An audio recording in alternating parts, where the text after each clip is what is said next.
Everyone, welcome to my YouTube channel. നമ്മൾ ഇന്ന് ഈ വീഡിയോയിലൂടെ ഡിസ്കസ് ചെയ്യാനായിട്ട് പോകുന്നത് +2 എക്കണോമിക്സിലെ ചാപ്റ്റർ 1 ആയ ഇൻട്രൊഡക്ഷൻ ടു മൈക്രോ എക്കണോമിക്സ് എന്ന ലെസനാണ് കേട്ടോ. അപ്പോൾ നമ്മൾ ഈ ഒരു ലെസണിലെ ഇമ്പോർട്ടൻറ്റ് ക്വസ്റ്റ്യൻസും ആൻസേഴ്സാണ് മെയിനായിട്ട് നോക്കാനായിട്ട് പോകുന്നത്. സോ നമുക്ക് വീഡിയോയിലോട്ട് പോവാം. അതിന് മുമ്പായിട്ട് എനിക്ക് പറയാനുള്ളത്, ആദ്യമായാണ് നിങ്ങൾ ഈ ചാനൽ കാണുന്നതെങ്കിൽ തീർച്ചയായും സബ്സ്ക്രൈബ് ചെയ്ത് സപ്പോർട്ട് ചെയ്യണേ. അതോടൊപ്പം തന്നെ നമ്മൾ ഈ ഒരു ചാനലിൽ ഓൺലൈൻ ട്യൂഷൻസും കാര്യങ്ങളൊക്കെ പ്രൊവൈഡ് ചെയ്യുന്നുണ്ട്. സോ ഇൻട്രസ്റ്റഡ് സ്റ്റുഡൻസ് ആണെങ്കിൽ തീർച്ചയായിട്ടും കോൺടാക്ട് ചെയ്യണം. കോൺടാക്ട് നമ്പർ കൂടെ ഞാൻ പ്രൊവൈഡ് ചെയ്യുന്നുണ്ട് കേട്ടോ, 7012787895. അപ്പം നമുക്ക് ഏതൊക്കെയാണ് ആ ക്വസ്റ്റ്യൻസും അതുപോലെ തന്നെ ആൻസേഴ്സും നോക്കാം. ഫസ്റ്റ് ക്വസ്റ്റ്യൻ ആണ്, what are the central problems of an economy? എക്കോണമീൻ്റെ സെൻട്രൽ പ്രോബ്ലംസ് എന്തൊക്കെയാണെന്നാണ് ചോദിക്കുന്നത്. അപ്പോൾ നമുക്ക് നോർമലി അറിയാമല്ലേ, 3 പ്രോബ്ലംസ് ആണുള്ളത്.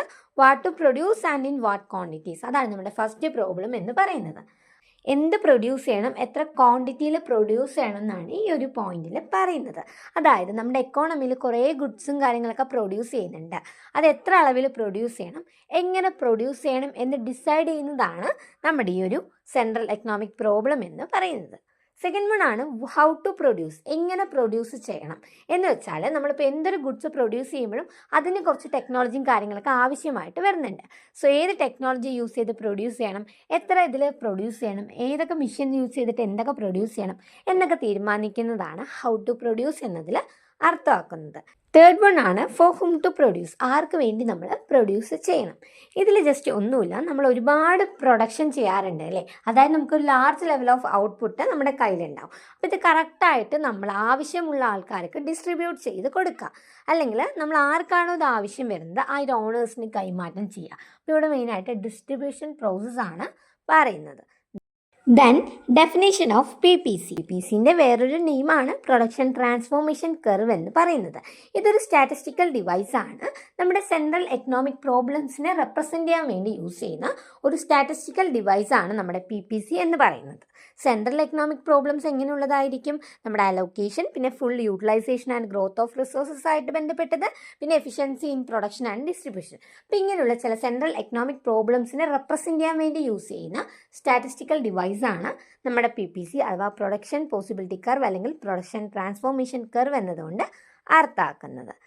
Then differentiate between micro economics and macro economics. Micro എക്കണോമിക്സും മാക്രോ എക്കണോമിക്സും തമ്മിലുള്ള ഡിഫറൻഷിയേറ്റ് 3 മാർക്കിന് ഇമ്പോർട്ടൻ്റ് ആയിട്ട് ചോദിക്കാൻ ചാൻസ് ഉള്ളൊരു ക്വസ്റ്റ്യൻ ആണ്. നമുക്ക് നോർമലി അറിയാമല്ലേ, മൈക്രോ എന്ന് പറയുമ്പോൾ എന്താണ്, ചെറിയൊരു എന്ന് വെച്ചാൽ ചെറിയൊരു പാർട്ടിനെ കുറിച്ചായിരിക്കും നമ്മൾ പഠിക്കുന്നുണ്ടാവുക. മെയിനായിട്ട് നമ്മുടെ കൺസ്യൂമേഴ്സ്, ഹൗസ് ഹോൾഡ്, ഫേം, അങ്ങനെയുള്ള കാര്യങ്ങൾ.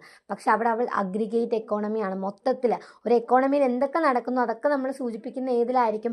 മാക്രോ എക്കണോമിക്സിലായിരിക്കും. സോ ഇതിൻ്റെ ഡിഫറൻഷിയേറ്റ് എന്തായാലും പഠിക്കണം. 3 മാർക്കിന് ഇമ്പോർട്ടൻ്റ് ആയിട്ട് ചോദിക്കുന്നൊരു ക്വസ്റ്റ്യൻ ആണ്. അപ്പോൾ നമ്മൾ ഈ ഒരു ലെസണിൽ തന്നെ ഇമ്പോർട്ടൻ്റ് എന്ന് പറയുന്നത് വെറും 3 ചോദ്യം മാത്രമാണ്. ഫസ്റ്റ് വൺ എന്താണ് നമ്മുടെ സെൻട്രൽ എക്കണോമിക് പ്രോബ്ലംസ് എന്തൊക്കെയാണെന്ന് ചോദിക്കും.